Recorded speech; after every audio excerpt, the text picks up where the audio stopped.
भारतीय समाज में रिश्तों की कड़वाहट इतनी बड़ी आपराधिक घटनाओं की वजह क्यों बन रही है? पारिवारिक कलह एक दूसरे का खून पीने पर कैसे आमादा किसी को कर सकता है? मेंटल हेल्थ इस देश में एक बहुत बड़ी चुनौती है जिसका समाधान सरकार को निकालना चाहिए, या फिर अपराधियों में, चाहे वो पारिवारिक मित्र रिश्तेदार ही क्यों न हो, कानून का भय खत्म होता जा रहा है। नमस्कार, मैं हूं डॉक्टर मीना शर्मा। आप न्यूज 24 देख रहे हैं और आज हम चर्चा कर रहे हैं हमारे देश हिंदुस्तान की सबसे बड़ी पूंजी दौलत रिश्तों की मिठास कैसे खत्म हो रही है, कैसे रिश्ते शर्मसार हो रहे हैं, चूर चूर हो रहे हैं, एक दूसरे के प्रति संवेदनाएं पूरी तरह से खत्म हो रही हैं। कहीं सुनने को मिलता है कि पत्नी ने पति को मारा, तो कहीं पति पत्नी को मार रहा है, कहीं मंगेतर ने अपने होने वाली फियांसी को मारा, तो कहीं लड़की ने अपने होने वाले पति को मौत के घाट उतार दिया।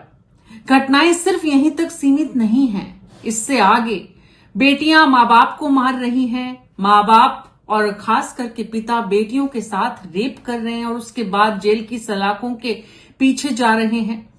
आज की महज अगर हम घटनाओं पर देश भर में नजर डालें तो ऐसी सैकड़ों घटनाएं अपराध की हैं जो पारिवारिक कलह की वजह से बड़ी वारदातों के रूप में तब्दील हुई है। एक एक करके घटना की तरफ अगर हम देखें तो फरीदाबाद की एक घटना है जहां एक टीचर को स्कूल में जाकर चाकुओं से गोंदा, एक चाकू से 40 बार उसको मारा और उसके बाद उसकी जान विद्यालय परिसर में चली गई। फरीदाबाद में, राजस्थान से सटे हुए हरियाणा के फरीदाबाद में ये घटना सामने आई और फरीदाबाद जो एनसीआर का हिस्सा है, दरअसल दिल्ली से सटा हुआ है, राष्ट्रीय राजधानी से सटा हुआ है। वो जो लड़का जिसने, महज 22 साल का लड़का जिसने इस टीचर को मौत के घाट उतारा, वो इससे प्यार करता था। ये शादीशुदा थी।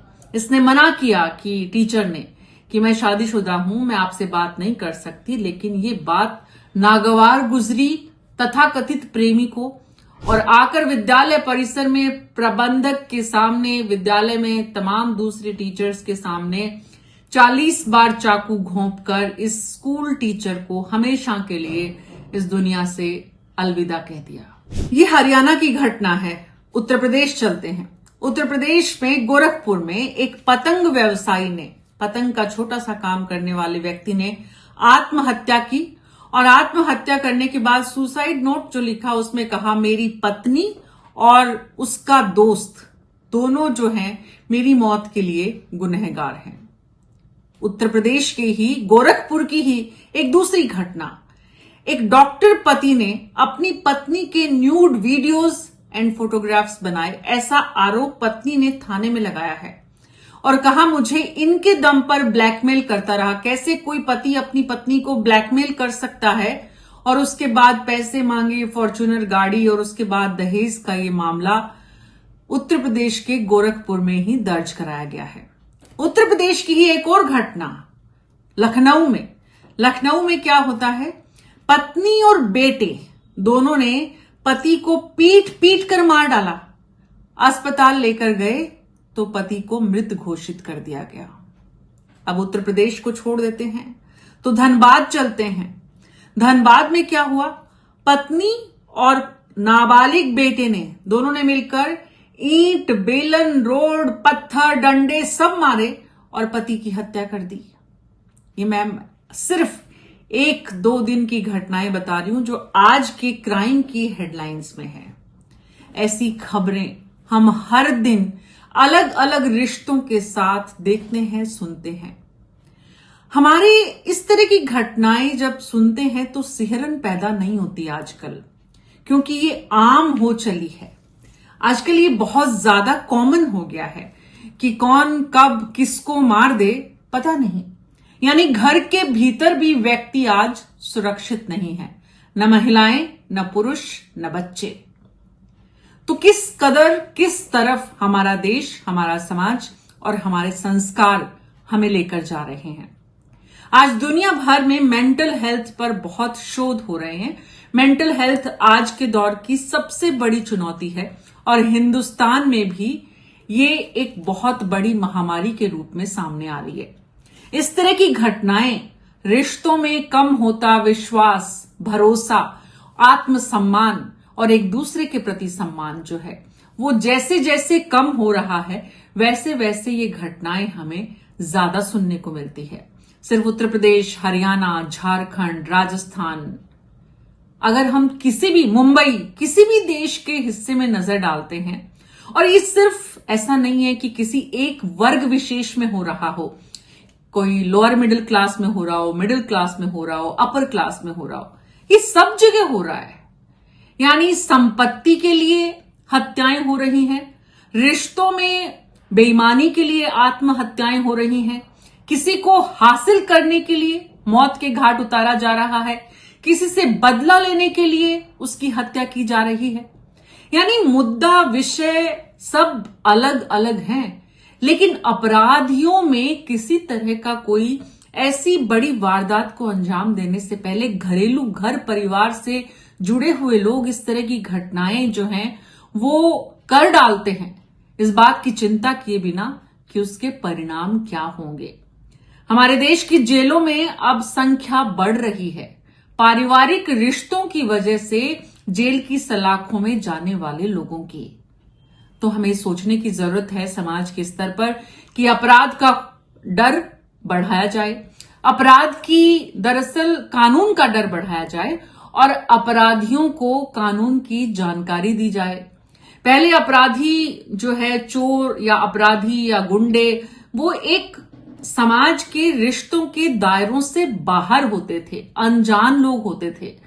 लेकिन आज की तारीख में हमारे समाज में चुनौती जो है, डराने वाली हमें और हमें सिहरन पैदा करने वाली, चौंकाने वाली, हमें चौकस करने वाली और शायद चेतावनी देने वाली कि रिश्तों में इस तरह की जो वारदातें जो हैं वो लगातार बढ़ रही हैं। ना इस तरह की घटनाओं से बड़े परिवार वंचित हैं, ना इस तरह की घटनाओं से बच्चे जो हैं वो अब रुक पाए। बच्चे भी बड़ों का मर्डर कर रहे हैं, यंगस्टर्स जो हैं वो कर रहे हैं और प्रौढ़ लोग अपने बुजुर्ग माता पिता को भी मार रहे हैं, कहीं उनकी संपत्ति हथियाने के लिए, कहीं आपसी क्लेश के लिए, कहीं रिश्तों में भरोसा कम करने के लिए। तो जरूरत हमें भारत को, ये भारत में होना अपने आप में बहुत ज्यादा डराने वाला है, क्योंकि भारत की जो नींव है वो रिश्तों से मजबूत है। भारत का समाज जो है वो रिश्तों की पवित्रता से आज तक यहां तक आगे बढ़ा है। अगर भारतीय समाज के संस्कार इस कदर अपराध की दुनिया में अपनी दस्तक ज्यादा दे रहे हैं, अपराधियों को बढ़ावा दे रहे हैं और अपराधी बेखौफ होकर परिवारों से निकलकर जेल की सलाखों में पहुंच रहे हैं।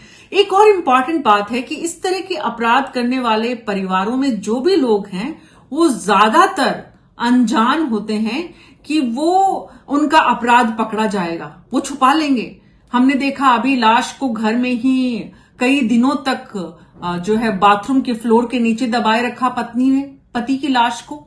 हम सुनते हैं कि कहीं किसी बोरी में डाला, किसी बैग में डाला, कहीं फ्रिज में डाला, कहीं, मतलब इस तरह की जो घटनाएं हैं उसमें परिवार के लोग ऐसा सोचते हैं इस तरह का अपराध करने से पहले कि वो पकड़े नहीं जाएंगे।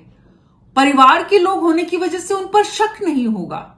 बहुत सारी घटनाएं तो खुलेआम होती, जैसे फरीदाबाद में टीचर को मारा तो खुलेआम चाकू से मारा, लेकिन बहुत सारे इस तरह की जो सिया मर्डर केस में भी मामला सामने आया उसमें ये हुआ कि ऐसा लगता है कि मालूम नहीं होगा, किसी को पता नहीं चलेगा, हम ऐसा कर देंगे। सिया ने कहा कि जो पहाड़ी से गिराया और किसी को पता नहीं चलेगा। उसने आराम से कहा कि भाई पहाड़ी से गिर गया, उसने ये योजना बनाई। इसी तरह से परिवारों में जब मर्डर होते हैं तो ऐसा लगता है उनको कि हम बच जाएंगे। तो कानून की जानकारी का नहीं होना भी एक बहुत बड़ा कारण इस तरह के पारिवारिक जो अपराधों की संख्या बढ़ रही है उसका है। तो हमें समाज के स्तर पर और सरकार के स्तर पर मिलकर काम करने की जरूरत है। मेंटल हेल्थ एक्सपर्ट्स को लेकर, परिवारों में कानून की जानकारी बढ़ाने के हिसाब से और कानून के एक्सपर्ट्स के साथ इस तरह की कार्यशालाएं करके कि परिवारों में भी अगर इस तरह के अपराध होंगे तो सजा वही होगी जो अपराधियों को होती है।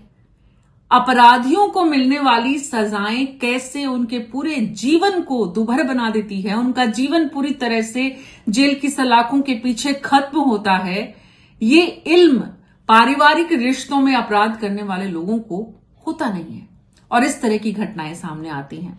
आपके आसपास भी ऐसे रिश्तों में कड़वाहट की वजह से अपराधों की घटनाएं सामने जरूर आती होगी। आप उनके बारे में हमें बताएं, कमेंट बॉक्स में लिखकर बताएं कि किस किस तरह की घटनाएं इन दिनों आपके आसपास देखने को मिल रही है और उनके कारण क्या है, किस वजह से ऐसे अपराध हो रहे हैं, खास करके रिश्तों की पवित्रता को खत्म करते हुए।